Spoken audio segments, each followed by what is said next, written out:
This is Tony Mark This is Russell Grether of the Mark and Grether Group, and welcome to the Malibu Podcast.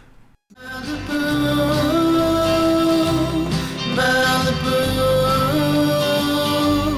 Malibu, Malibu, Malibu, Malibu, Malibu,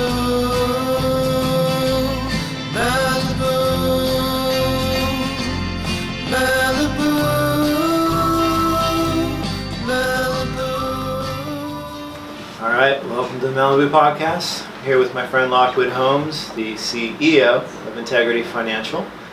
And we wanted to interview you about a variety of different things, just a lot of timely things with the market and the zombie apocalypse going on around us. But we'll come back to that in a second, and just wanted to first have you just introduce yourself. Sure. And kind of talk about what you do and what got you to Malibu.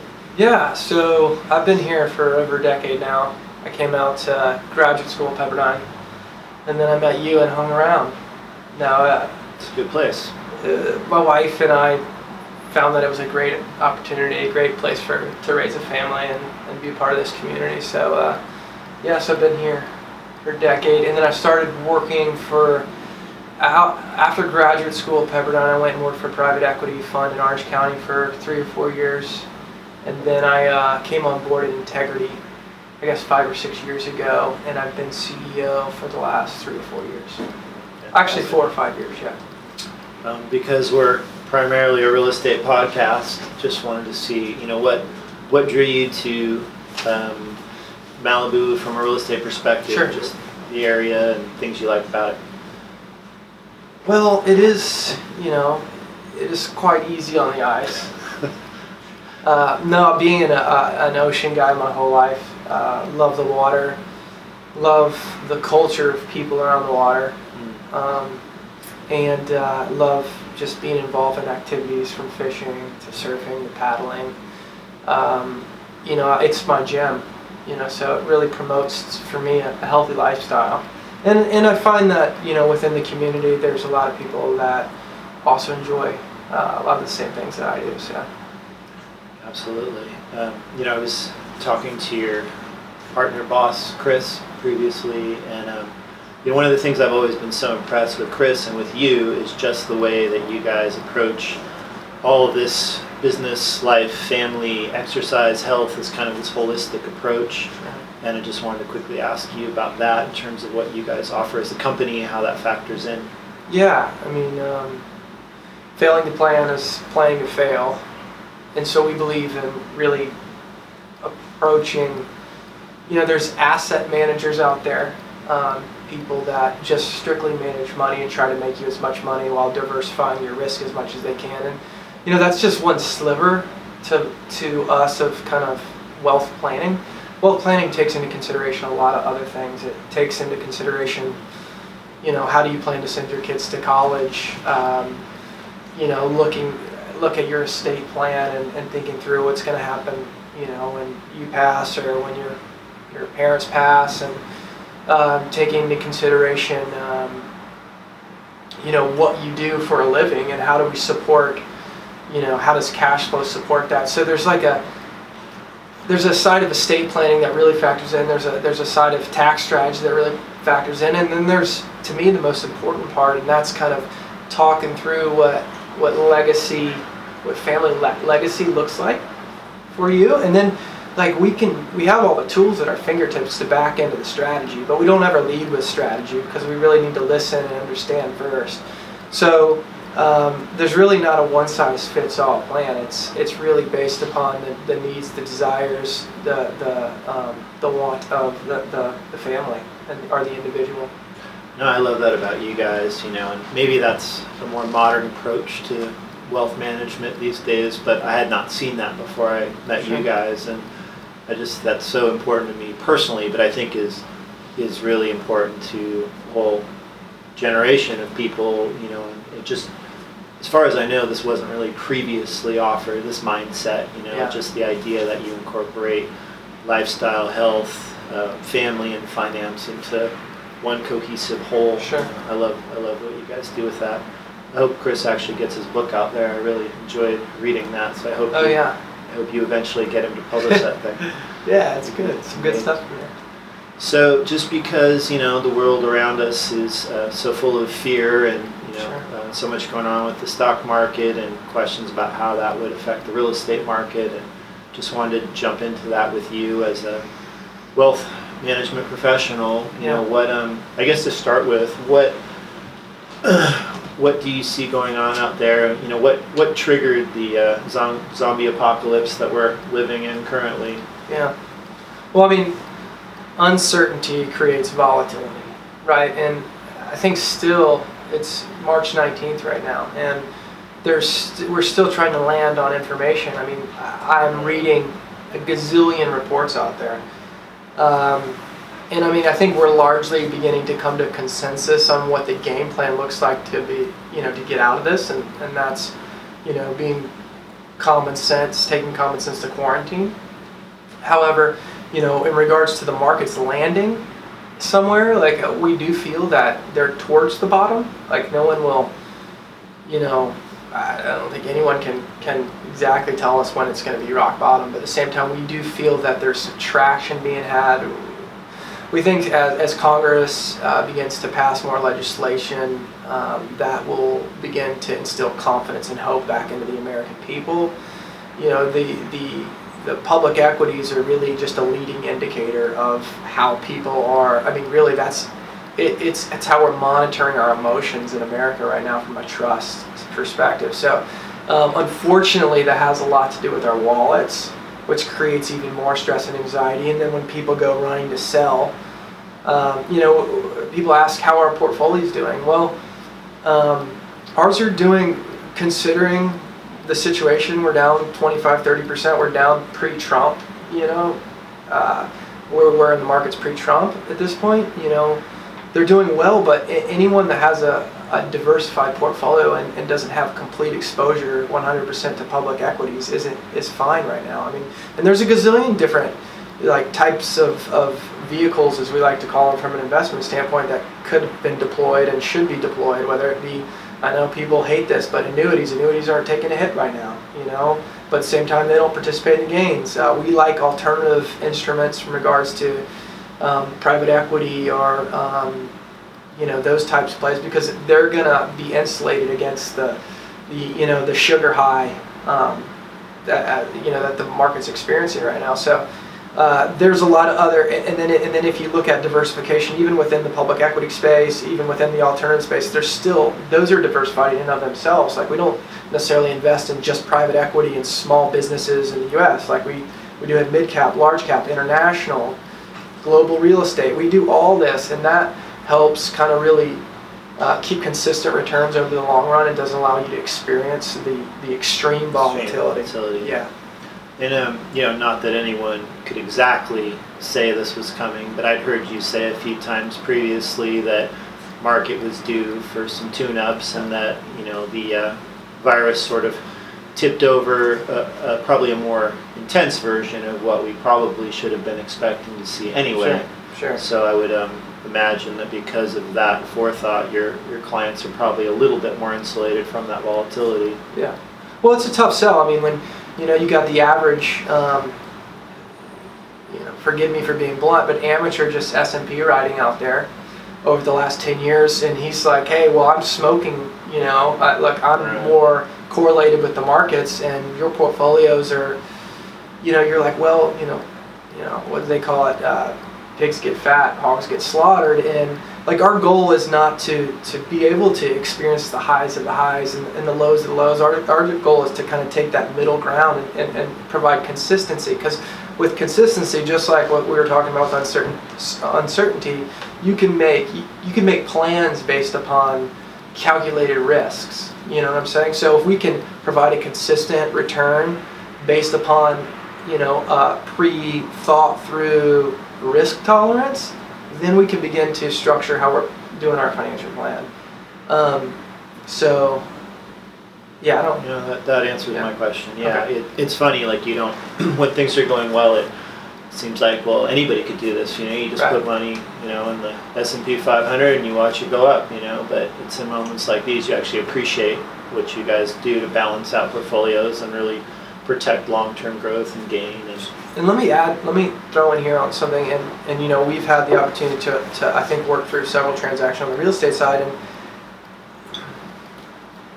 professionals to me aren't really appreciated until things get really tough, and then you have to work through contingencies with a seller and a buyer, and I really appreciate, it's easy to sit on the sidelines when everything's going really great in the market and try to do things on your own, but having someone to walk through big life decisions with, just like on the real estate side, on the wealth planning side, is huge, even if they're just a sounding board, because oftentimes our clients, they're providing the direction, we're just listening and providing non-subjective but more objective thoughts on it, and then coming to a conclusion ourselves. And I feel like the deals that we've worked on in the past, that's similar. It's not like you have all the perfect answers and I have all the perfect answers. It's, hey, we're a team here. We've seen a lot. Yeah. Here's the resources available to best make the decision. And ultimately, at the end of the day, that provides a lot less anxiety through these major life decisions that we're both dealing with people.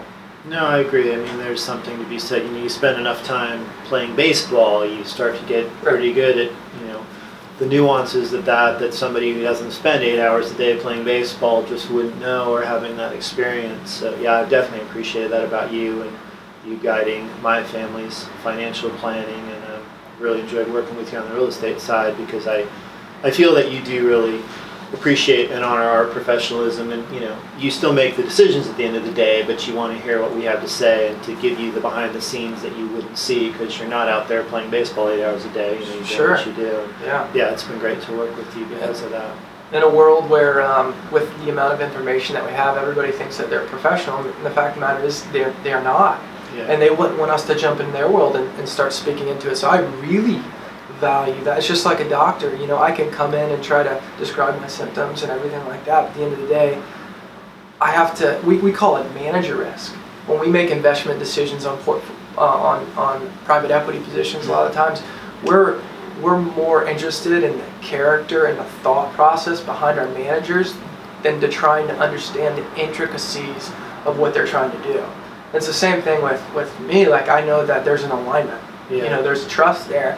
And I might not necessarily understand specific detail of what you're trying to do, but ultimately, at the end of the day, the importance of your opinion to help me make that decision is vital. And I won't ever have that, nor do I want to take the time to get to the point and have all the experiences that you've had to get to the point in order to make that decision. Yeah, no, totally agreed.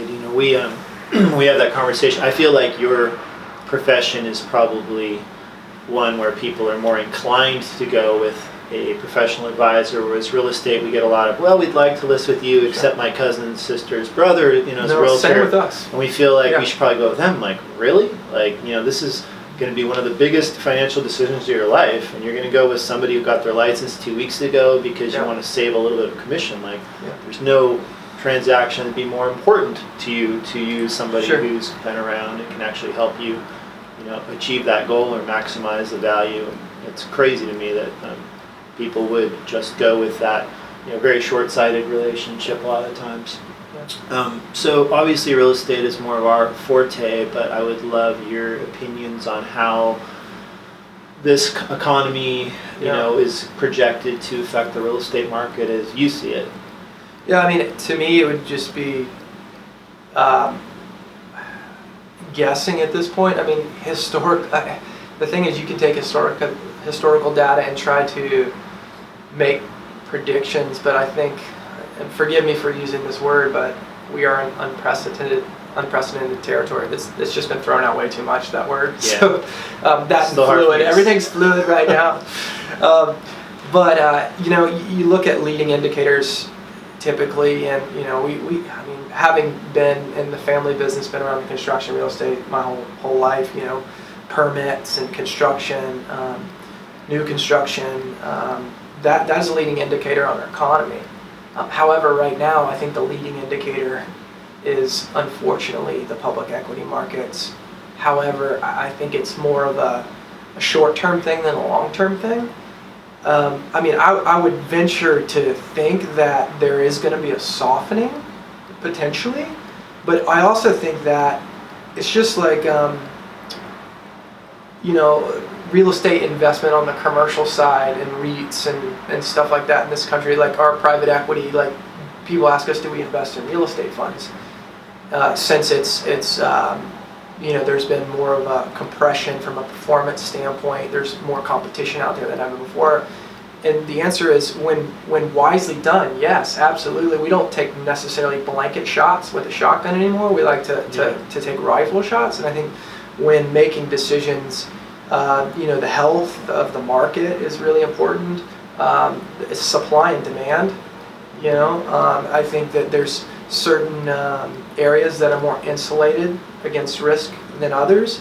Even the maturity of a market, like Malibu is interesting because you might not necessarily find people that are day-to-day as much as you would say Pacific Palisades that are day-to-day operating a company. Like a lot of times you're having people that have made wealth and now are still participating as business owners, but not necessarily maybe as proactive as they once were. Therefore, there's probably a little bit more insulation.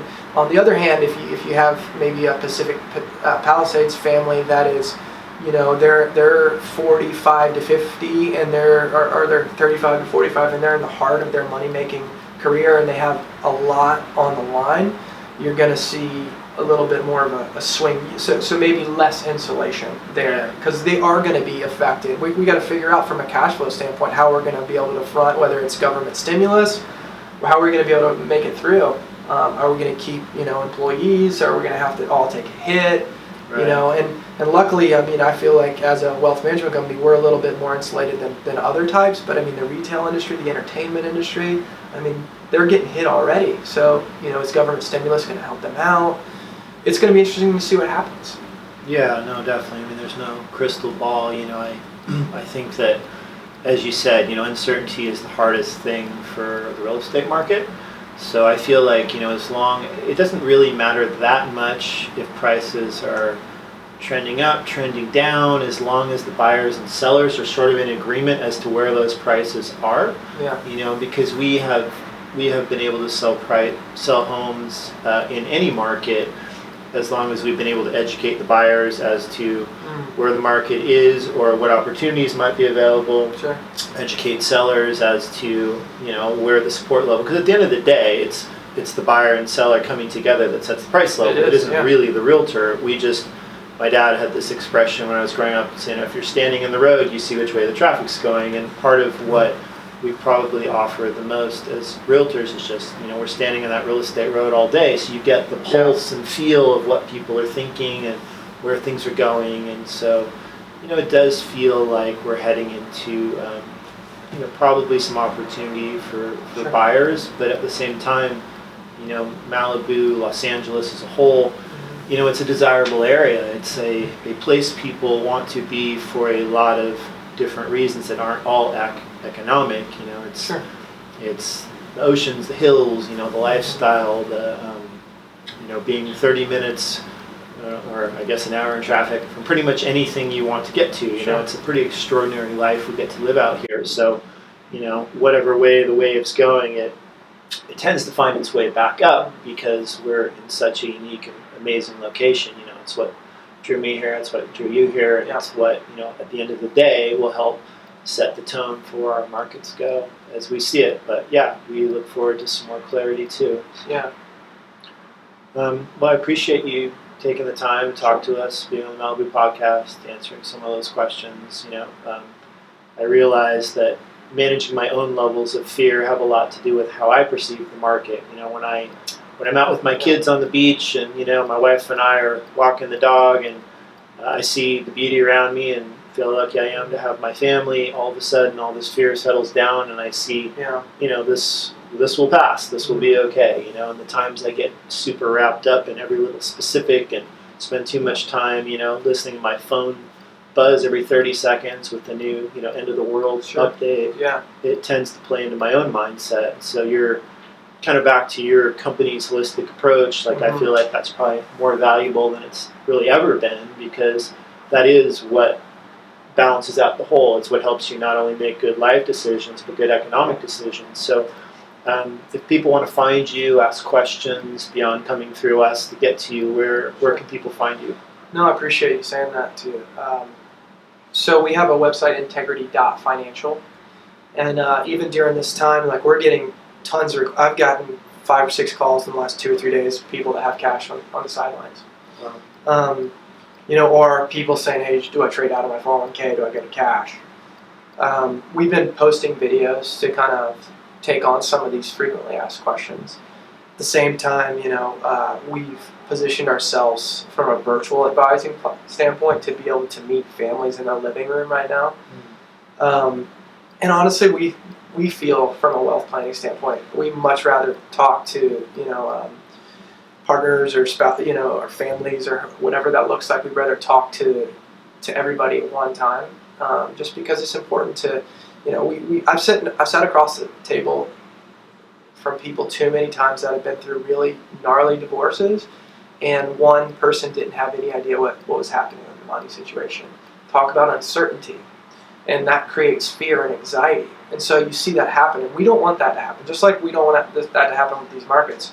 Bringing thinking, logic, thought, and then actually building up a foundation for planning. That's what we want to do, and that's what we need to do as a country right now. It's really, really challenging in this day with all the information floating around the way that it is. Even on the real estate, I assume everyone calls you up and says, "Hey, I'm marking comps on this, and this, and I think we should list the house at this." And it's like, well, yeah. But I just sold a house down the street, and then I sold another one here, and I've actually been working with a couple buyers here. You provide much more insight than just information that's stagnant on the internet, written by someone that doesn't even live here.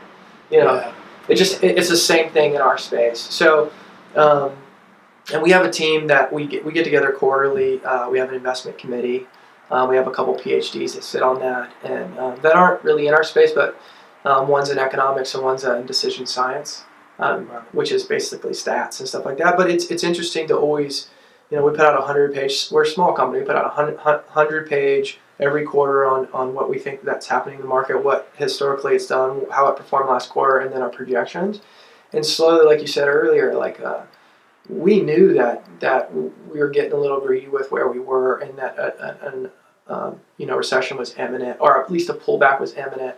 And this just catapulted us into it. And of course, the duality of having OPEC and the Russians do what they did too has exponentially increased the volatility as well. So it's not just the coronavirus; it is other things. It's oil. It's like storm. Yeah, and it's like when the bad stuff comes out, everybody pushes it forward. So anyway, I know that was a long answer, but yeah, integrity.financial. You can go to my picture on the website and click and shoot me an email. My contact information is on there as well. So we'd be happy to answer any questions anyone has. Thanks so much. Appreciate you being on the Malibu podcast. Thank you for having me. Cheers. But yeah. Thanks, man. All right. Malibu, Malibu.